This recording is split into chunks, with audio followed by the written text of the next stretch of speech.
निरोपाची येता वेळ मनी माझं ते काहूर, तुझा आशीर्वाद असू दे सदा आमच्या शिरी, नको जाऊस बप्पा दूर.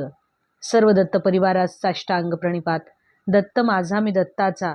रचना श्री गुरु दत्तचरणी अर्पण. गणपती आगमन झाले म्हणता म्हणता आला जवळ बघा गणपती विसर्जनाचा तो दिवस. 1.5 दिवसनी 7 दिवसाच्या गणपतीचे झाले बघा की हो विसर्जन. विसर्जन करताना करावी आधी उत्तर पूजा ती आपण, नंतर प्रथम उत्तरेकडे हलवून गणेशास घ्यावे घरातील सर्व मंडळींनी त्याचे दर्शन. गणेशाची मूर्ती फिरवावी मग चहू बाजूंनी घरात, यामुळे सदा सर्वदा राहतो गणेशाचा वास आपल्या घरात. विसर्जन स्थळी गेल्यावर करावी बाप्पांची आरती आपण प्रथम, व नंतर वाटोनी प्रसाद करावे निर्माल्यासहित गणपतीचे ते विसर्जन. अवधूत चिंतन श्री गुरुदेव दत्त. दिगंबरा दिगंबरा श्रीपाद वल्लभ दिगंबरा.